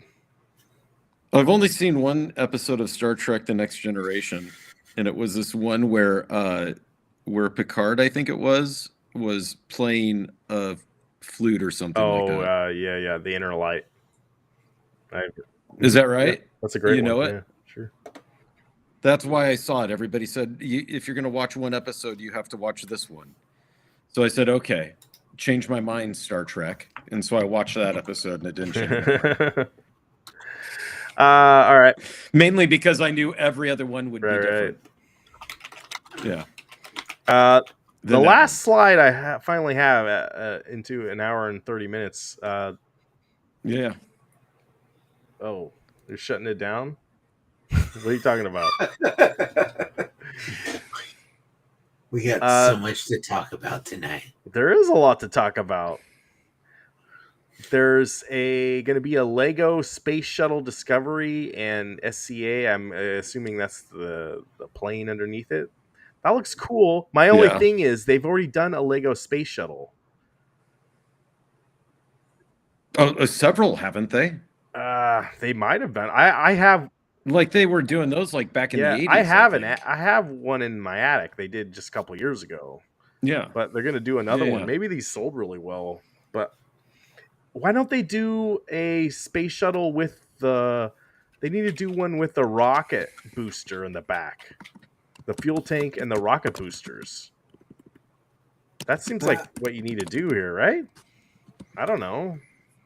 Yeah, am I crazy? They've done the space shuttle before, but they haven't done it with the plane. And they've done the rocket boosters by themselves. I don't know. If you're a kid, why would you want the plane underneath when you can do a rocket booster and you could do the gantry? I think what they need to do is a SpaceX Lego set. Yeah. That's what they mean. The kids are over Legos. And with the SpaceX, you can get a axe-wielding Elon Musk. What's the one that looked like a penis? That's the one they need to do. Is that Boeing's? Is that Elon Musk? It's one of them. I wouldn't be surprised. Or that might have been the guy that Jeff Bezos one. Yeah. Oh, yeah. If you have enough money, you know you've made it as a multi-billionaire if you have your own space company. Yeah. There's the Boeing Starliner. That's right. Yep, that's the one that looks like the penis with the balls. They probably won't do that. Yeah, I mean, you remember when we thought that was going to be a thing, and all those celebrities were going to be going up into space, and then it just kind of petered out, and now they're not doing it. Well, that's because their first one they went up, but they ended up stranding two. Yeah. They couldn't get down. Two astronauts up there because of the two issues. Astronauts. Well, no, but even when they were sending up into the atmosphere and then technically outer space and then right back down again, right? And Bill Shatner was like, "Oh, this was great," and he was crying and stuff. And then everybody was like, "Oh man, this is going to be great. These trips are going to be going on nonstop." And then they just didn't, and nobody cared to do it. And they just went back to attending after parties and doing who knows what celebrities do outside. Oh, that was William Shatner went up on Amazon's Blue Origin. Yeah, that's what I was talking about. Yeah, it was supposed to be like, oh, there's going to be trips all the time, and people are going to be able to go up into space. I think he's still the oldest person to ever go into space. Yeah, and he's apparently going back up on Amazon's Blue Origin. Yeah, because so many celebrities are dying to get up there that apparently Bill Shatner can go more than once. They are. Meatball, no, they're not. That's my point. I don't know if they do a Challenger set. That's it'd probably be a good educational thing for everybody to learn more about the Challenger explosion. But yeah. I don't know. Columbia was the one that exploded also when it was landing, and they probably wouldn't do that either. Lego stuff is so disgustingly expensive. I would have never known it if it was for my nephew asking for the Star Wars stuff for Christmas. Yeah, for sure. See, I don't think it's I think that I would agree with you normally, J-Rod, but we were just looking at Transformers and action figures. Nothing for 900. The action figures for sure are like, they're just plastic that are made in molds, and according to half the reviews that we read, crappy repaint jobs. Right. And they're going for like close to what these Legos are going for. So in a way, it's like, I don't know if the Legos are that expensive anymore, except for the fact that they're disassembled pieces of crap that you have to put together yourself. Yeah. So you're paying all this money to do a bunch. You could probably mod it so it has bad heat tile damage. That's the fun. Yeah. Well, and it's Lego's also one of those things that there's at least for me, it's become a kind of a hobby to put them together. That's also relaxing. Whereas it's meditation, like the right? Robeson, it comes already pre-built, so there's nothing there to do. Yeah. It's just kind of a fun little toy to play with and everything. And I mean, if $900 was something I had freely available, Elon Musk, go ahead and sponsor us. Yeah. Saiyan Spirits, I'll just go to his comment real quick. Like, he watched the Challenger explosion live in elementary school. That's crazy. I remember not watching that, but I remember watching they did a launch like 2 years later or 3 years later. And I remember watching that in elementary school, and everyone was worried that it was something was gonna happen that didn't happen. But that would be traumatizing if you were a kid and you saw something like that. I was in Ohio and I watched it in class. Wow. Because they were showing it. Well, in this town that I lived in, Ohio, was like, it was so hillbilly that, like, you know, anything that they could do to turn on the TV is pretty cool. And so it was an excuse to turn on the TV for all the students. And so they did. And then, it blew up. And I remember the teacher, like, shut the TV off and all the windows were closed, like, so that we could all see the TV. And then she had us open up all the windows, and then it was just quiet for like a long time. And then she's like, okay, back to like learning how to spell. That'd be a good side topic to talk about. Like, what TV did you guys turn on in school that you remember? Like, I remember when Channel 1 News. Do you remember when did they turn on the OJ verdict when that happened live? I remember watching that when that was that. What year was that? 1995, 96. And I just remember everyone in class was just shocked. Yeah. Trying to think what else. Yeah, we watched Channel 1 News. Yeah. Channel 1 Anderson News, Cooper was on there. He was, but so was I just remember I'm blanking on the name. Oh yeah, Sally Ride was the teacher that went into space for life. J-Rod, the Death Star is 4,016 pieces for the Lego Death Star, unless it was the Escape version, which was 750 pieces. It's probably worth 1,000 now. Well, he's talking about how many pieces. Oh, how many pieces it was? Oh, I thought he was. I think maybe he was talking about price. It might have been pieces, yeah. But yeah, either way, it's very expensive. Yeah. Sure. Let's see. eBay.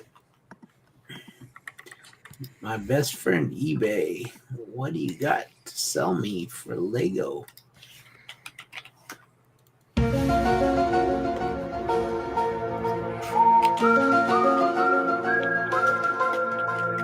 I was trying to find the good stall music. Oh, here we go. Well, no, it's fine. So Lego Death Star is going on eBay for $900. Oh, there you go. Which, there you go. I mean, if you have the money to buy a Robosun Bumblebee, then you could probably buy a Lego Death Star. You know? Oh, what's this? Did this just pop into our laps? What is this one? Hold on. Did you see this yet, Chris? Which one? Is it gonna load? Maybe. Well, no. No, it's not doing it. 8-year-olds aren't dreaming of PlayStation 6.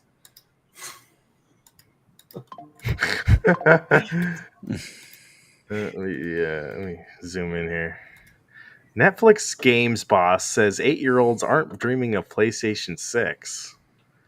The man in charge of Netflix push into video games has said that he doesn't believe console-style games are the future. That's what he's saying here.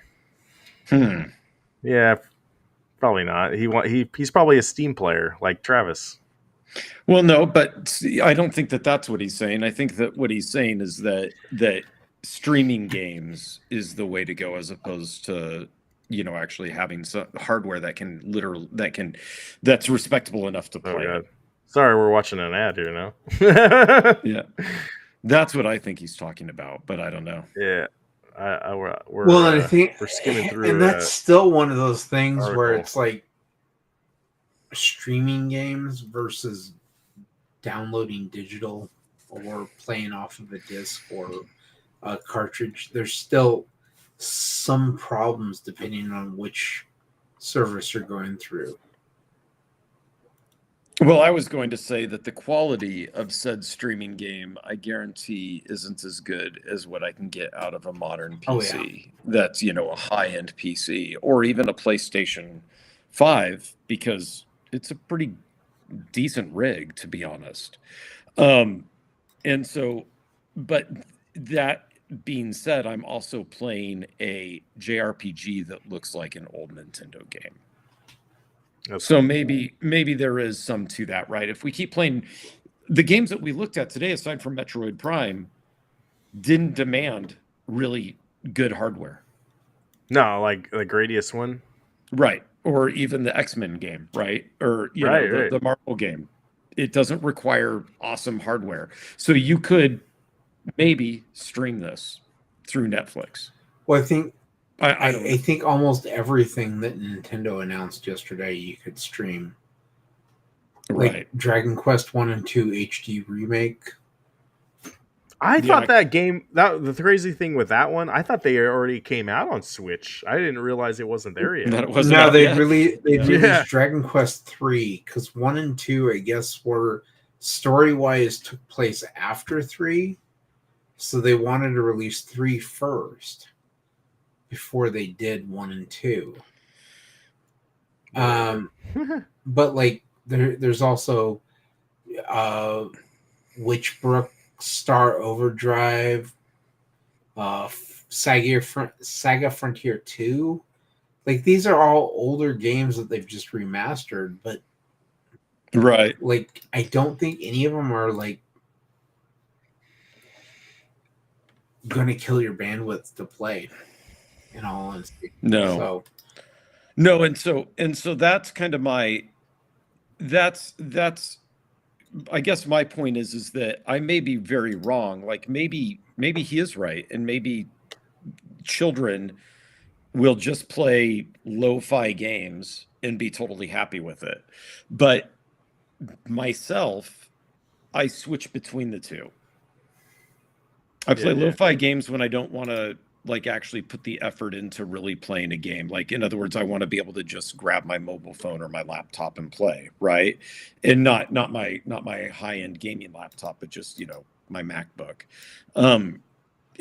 But I like the experience of playing games that feel like cutting edge hardware based, that they are using cutting edge hardware to do that. So I like games that look aesthetically amazing, right? Like just that look graphically amazing. I do like that. And that's something that I'll always chase, is how awesome can a game get to where I don't believe that hardware can do that right now. Agreed. Like I constantly chase that. So like right now I've got a 5080 and I'm looking for a 5090 just to be able to see what that graphics card can do. And when I get it, I won't necessarily game on it for days. I'll do a little bit of that, but I'll be focused on pushing it and seeing what I can get out of it. So then you're probably looking for the developers who try to push the limits, like Crytek. Yeah. With the Crysis, exactly. The original Crysis game is still the original Crysis was brutal. It's still amazing, and so Cyberpunk 2077 was another one that pushed a lot of graphics. Yeah, it pushed it because of the full path ray tracing. But the other thing though too is that oddly enough, what I played, and I forgot to mention this, I'm still playing Portal RTX now, because I'm playing with this 5080 graphics card. And so the ray traced Portal is a game that'll bring a lot of graphics cards to their knees as far as heat and all of that stuff. So when I'm overclocking, I'm playing that to see how it reacts and see if it's a stable build at that point. So I find that part fun as well. But then I go back to just playing a game. Like I do that for a little bit and then I go back to playing a game. So I guess my point just is that he may be right about people who didn't grow up waiting for brand new hardware technology. I don't know. But I think, though, that there are still a lot of people that are like, wow, that looks... As a matter of fact, I can point to the Madden games. People way older than me will see somebody play a Madden game, like at my place. They'll see me playing Madden, and they'll say, oh... they'll be like, oh, you're not watching a game? That's amazing. I thought we were watching a game. You're playing a game? That's amazing. Right? Like that, I still think is a thing where people want to be or think that it's amazing when they see things, technology look like real life and fool them. Right? You got to have both. Yeah, you have to have both. I still like my AAA games, and I will admit that straight up, that AAA games interest me way more when on first impression than than indie games do. Mm-hmm. And it's kind of funny. Like, I know Eric's not here tonight, but he Right. would. I don't know if he would say that, because he would say that he's more of the indie guy. He likes more of the developer that doesn't have as much money, and they're kind of doing their own thing. He likes the and stealth. They're definitely, a lot of them aren't at the cutting edge. Well, he would say that he likes games that are doing something different, and he just doesn't get that in AAA stuff. Yeah. And then he would also say, so then he would say, and I would argue Baldur's Gate 3 was a AAA game. People keep giving it a pass like it was an indie game, but it had big budget. It had full-on voice acting, and it was using a AAA engine to be made. Mm-hmm. Right. So I would argue it is a AAA game. I don't know why it always gets a pass like it's some indie game, just because the guy who made it is a loudmouth and just kind of talks against the industry all the time. I guess that's why they get the pass. But I played Larian games for a long time. And, you know, I saw them grow into a AAA game producing company, as far as I'm concerned. I think where it comes from is when you say AAA, you're saying Ubisoft, you're saying EA, or I shouldn't say you, but I'm like but people the royal you and everything is a lot of them are just saying that, you know, AAA is associated with the studio specifically, and Larian was not going through any of those studios, so it was they're an indie developer. So when I say AAA, I'm talking about production. Yeah, in terms of production and everything, the cost that was obviously involved in Baldur's Gate 3, it falls into that same kind of group set as Ubisoft and EA and Activision and Microsoft and Sony and everything. So yeah, it is one of those that you can sit there and say, this is a AAA game. I think the problem is there's no, at least as far as I know, there's no definable terminology for what actually makes a AAA. Right. And there's just been such a negative connotation with AAA in the last couple of years, because all these studios that have generally put out AAA have fired so many people, developers, that people are like, oh, you don't want to be associated with AAA. You want to be indie, because indie is where people are kind of like, I'm buying indie because I want to support the developers and not the studios. And it's kind of the same thing with the. I want to play because they have Detroit. I mean, I totally get what you're saying. Ultimately, it comes down to, I want to play a game that from the get go I can get into and play and save and not have as many like technical issues. So I don't care if it's a AAA or an indie game, whatever the case may be. If you put out a game that is completed and is ready for me to play with the least amount of issues, that's the game I want to play. Yeah, and I think that's kind of a good luck regardless of which production quality you're getting, you know. But I think I deal with it more because I'm in the PC gaming world, where these guys don't have 50 million test rigs to set up and to QA against, right? Instead, you know, it's easier on a PlayStation to QA than it is. It's definitely easier to QA on a PlayStation or a Switch, because that's all you got to do, hand it out. Just here's a Switch, go test it. Go test it. If you're gonna test it on a PC, you got to make sure everyone's got the same PC specs, and you got to have, like, you know, your test benches, graphics cards, and and you gotta there's so many different types of PCs out there. Is it gonna work on that? Is it gonna work on this one? It gets complicated. It does, but I would argue, I mean, like, I've always found that's kind of what makes the hobby semi-fun, but it's nowhere near what it used to be. I would say it's nowhere near like it used to be, because I hear of day one patches having to be released for PlayStation right alongside PC, right? So obviously It's just hurrying up and getting games out, and probably to Chris's point with letting go of developers and QA and things like that leads to issues. But no, I like games from both. I just am saying that when I get excited about a game and actually say like, oh, I can't wait to play that, it's going to be something with a production value that you would equate to like a AAA studio. Mm-hmm. Then I get surprised. Then I get surprised by indie games like actually Stardew Valley that I had heard so much about, and then when I got sick and was bedridden, I decided to play it, and I actually was surprised at how good it was. That does happen, right? Inscription surprised me at how good it was. Yeah, that you talked happens about at that a those little levels. last week. Right. So it does happen, but at the same time, what I want to see are those 5 games that we saw in the showcase earlier. Doom Eternal and the other ones, that are slated to come out. Those are the ones that I'm looking forward to actually playing, because they're more movie-like, they're more complete pieces of media for me to consume. Well, and I'm looking forward now to Last of Us Part 2 comes out for PC in a couple days. So okay.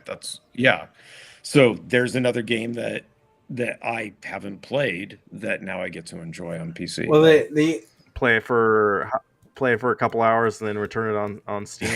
No, well, I don't know. I hear that Part 2 is better than Part 1. So I guess I'll take that with the grain of salt. But I've heard the problem with Part 2, from what I've heard, because I never played Part 2, is the entire purpose behind the story and the themes that they're trying to push. The end of the game just throws them all out the window. Like they don't matter. But that might be okay with me. So that might I don't know. It's definitely they kind of rushed it. Or the biggest issue I had with the first Last of Us was you just thought it was too brutal. You kind of you snuck through areas and you had what's her name, Ellie, with you, and and they had designed it in such a way that the enemies would only notice you. So if you're hiding behind boxes and she's standing up walking around, they don't notice her, and it kind of like took me out of the game, because I'm like, well, I'm supposed to be experiencing this stealth portion where I'm sneaking through this area, and then she's just kind of like wandering around with the enemies. I'm like, this kind of is just it kind of defeats the purpose. That didn't occur to me when I was playing it. Yeah, it was like it didn't occur to me. It was the Travis. Can you respond to Meatball Saucy? What did he say? Are you up for trying a PC VR arcade social experience? Yeah, probably. Is this a Righteous Gemstones thing? Yeah. What is it? I think it's the reason I say probably is because last time I tried to join something I couldn't figure out. It's not that I couldn't figure out, but I was trying to watch the game because it was the Super Bowl, and I don't really use the Quest 2 that I have. So like I've got to update it, I've got to charge it, and then I've got to remember how to use the actual interface on it. So yeah. Oh well, Saiyan Spirits and Eric should have a fight. Right. I will sponsor it. Ooh, we can get it on Netflix. Are we gonna start our own late night live like boxing clash? Yeah, I would call it Foxy Boxing, but it won't be anything foxy. Neither Eric and I don't know if Saiyan Spirits qualifies. Maybe Saiyan Spirits qualifies for the foxy part, but Eric doesn't. So yeah, could be like the YouTube creator clash thing. Yeah. Okay, Meatball, check it out, man. They should fight. Eric loves stealth games. Did Eric play Star Wars Outlaws? I know that's a AAA Eric did game. not play Star Wars Outlaws. I wonder if he would have liked I forgot sneaking to around say this. stuff in that. I forgot to say this part too. The other reason why Eric would say that he doesn't play AAA games is because, namely, he doesn't have hardware that said AAA games can be played on. He has a Mac, and that's what he has. Oh, yeah. Yeah, right. Because he doesn't by and large, he doesn't buy things that are made in China, and that makes acquiring a PC rather difficult that can run those games. Right. Oh, since we're on the whole Star Wars Outlaws, did you guys see that Tencent now has 25% shares of Ubisoft? I thought it was 10, but yeah, 25%. 25%. What they did was they created a subsidiary that Tencent owns 25% stake in that will now put out any future Assassin's Creeds, Rainbow Six games, and there were a couple other ones. So Eric's definitely never going to buy another Ubisoft game since it's now a Chinese-owned company. Not Chinese-owned, Chinese invested. I think that you would have a hard time. The problem is that he would know, because ignorance is bliss when you're boycotting based off of what this is, and that's not an insult, Eric. It just is a fact, right? If you don't know that the person that you frequent at the store is an awful person, the owner of the store, but you go buy comics from that guy, until you find out that he's an awful person, you're doing no harm by buying the comics from that guy. Yeah. Right. And the same thing with China investing in the US market. It's hard, right? It would be hard to navigate all of that and find things that truly are untouched by Chinese influence in the US market. It's not easy to find that. So Eric would say, like, as long as I don't know, then it doesn't matter. Maybe even make a stipulation for, like, if they're only 10% owned as an investment, or 25. That's all that they are. They're not outright owned by. It's not a Chinese company, but they've partnered with them as far as investing goes. Well, they obviously had to, even without Assassin's Creed Shadow. Right. They needed money. Yeah. They needed money. And Tencent obviously sees an opportunity. It's interesting because the amount of censorship that happens in China, I just don't know how Tencent can't understand that their games probably, well, then again, Black Myth Wukong did really well, right? But you would think that they would say, like, gosh, there's only a limited amount of traction we can get in the US market before they want US made, or games that are allowed to deal with content that US made games deal with. That's a good question. Does Eric eat Chinese food? Real Chinese food, yes. From China? How do you define real Chinese food? Well, like, in other words, like hot pots and things like that he can find locally. But I don't know right now if he does, because of No, he should be okay with the amount of sodium and all that crap. You'll have to ask him. There you go. What is Eric eating?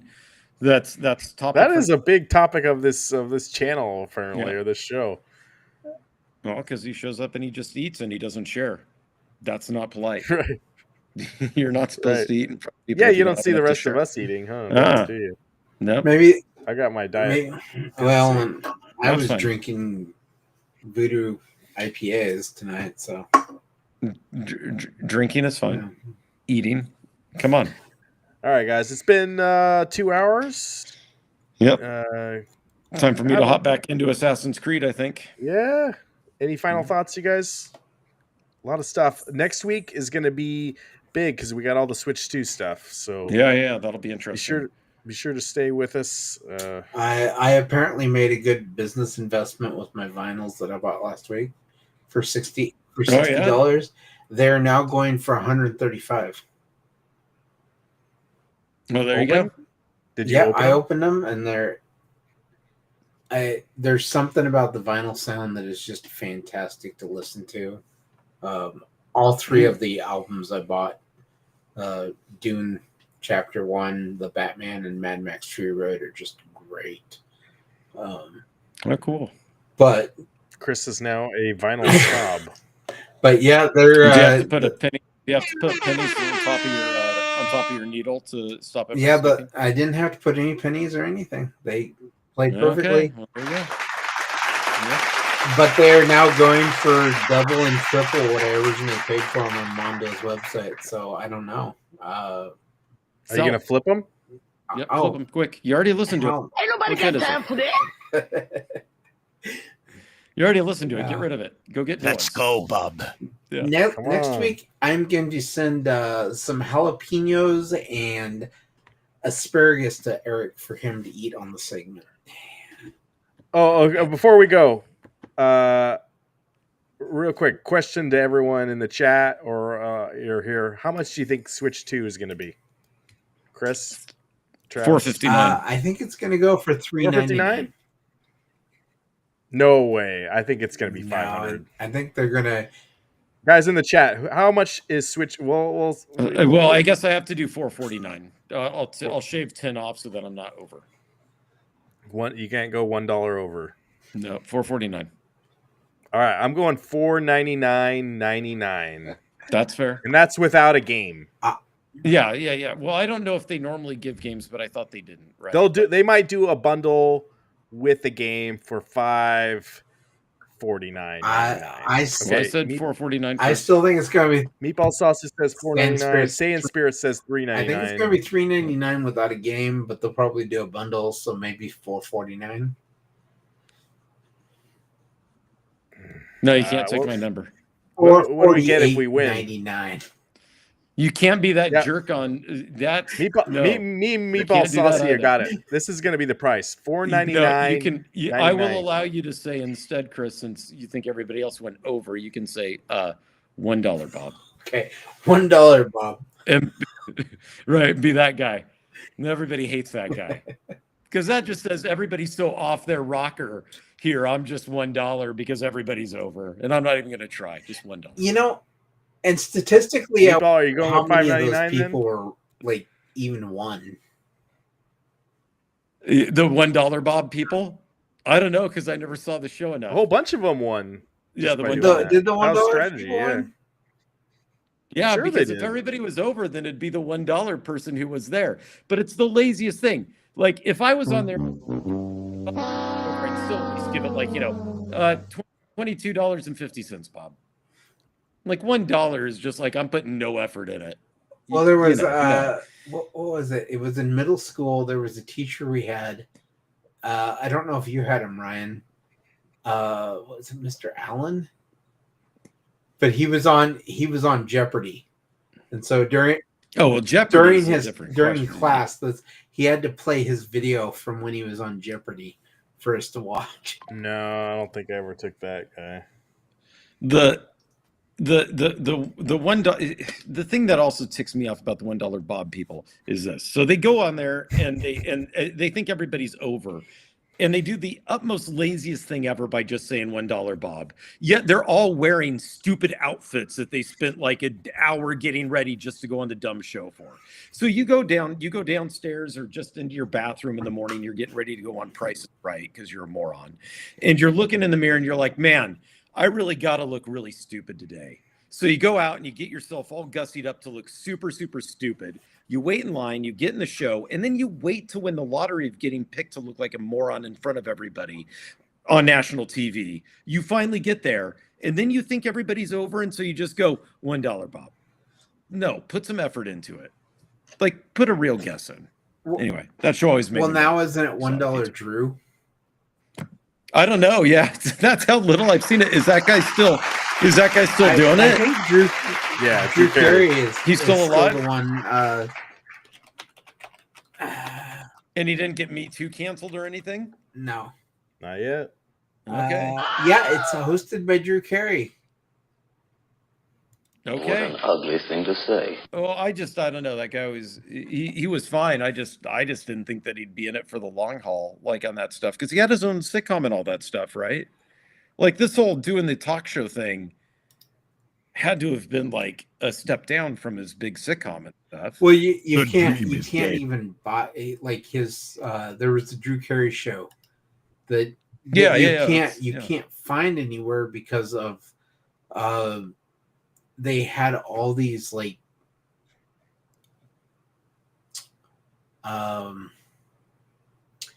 musical like songs that they had rights for when it was running, but they couldn't get the rights for to re-release it.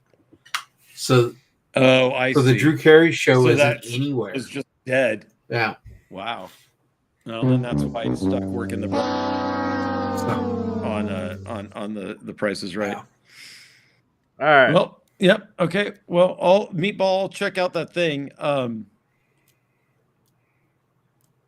And that's fine if they were, if statistically they are winners more often than the other bids. It's fine. They're just lazy. That doesn't change my point. They're just lazy winners. Maybe they're Transformers fans. Are Transformers fans just a bunch of assholes? Poor Transformers fans. Yes. David's not here, so I can. Oh, there's nice people at the cons. Oh yeah. Oh, and they're doing a Happy Gilmore too, by the way. Yeah. Yeah. Well, it's a Netflix show. It's on Netflix. Why is it on Netflix? That's lame. Why is it lame? It's on Netflix. That means that people can watch it. You can watch it, I guess. But yeah. You don't have to as long as you pay the $50 a month. Well, Chris pays for the $50 so he can see every movie. No, I pay $24.99 to see movies at the theater. Netflix is $50 a month. I thought that Adam Sandler had an agreement with Netflix, though, that some of the Netflix movies were also released in the theater simultaneously, or a little bit ahead of time. Is that not true? No, I think it depends on the movie. Okay. Because you'd think that one would be prime for doing that. All right, that's a good bet. Saying Spirits. If it's $4.99, I'll say I love Ryan's stupid soundboard. If it's $3.99, Ryan has to do a whole show without his. All right. If it's $3.99 next week, I will go with Saying Spirits. I will not do any soundboard for the whole show. Deal? You're gonna see. And I will happily do no soundboard for $3.99 because I would love to pay $3.99, but I do not think it's going to be that cheap. No, I don't see how it could be. You're gonna see sweat. We were looking. I'd love to be wrong. That would be love to be almost wrong. as cheap as those plastic toys we were looking at. Yeah, that's insane. I would love to be wrong. I'll be able to buy more Mondo toys with that money. You would. And my wife will be happy. I don't know. All right, cool. Yeah. Everything Adam Sandler is now on Netflix. Yeah, we're on really off tangent now. No, that's normal. That's good. All right, guys. Thanks so much. We really appreciate you. Give this video a like. Chris, you doing anything on your channel next week? I still have my bottom of the box office series that's going on, but I'm going to go see Jason Statham's Working Man this weekend, as well as Death of a Unicorn, the new Jenna Ortega, Paul Rudd movie. So we'll see how those are. Oh, okay. I did put up a couple of videos on my channel. One for Locked. It's a new movie with Bill Skarsgård and Anthony Hopkins. Wouldn't recommend seeing that one in theaters. Okay. Well, go check out his video, guys. Ace of Jack's Media Grounds on YouTube. And is Netflix really $20 a month now? My wife pays that bill. Oh, super chat. No. Oh, Meatball Saucy. Thank you so much, bro. Where's my... Yeah, well, if you have to go without the soundboard, the one exception. Yeah. Sounds. That one has to. No, he said no. He said no soundboard. No, you have to have a I'll be the judge on that.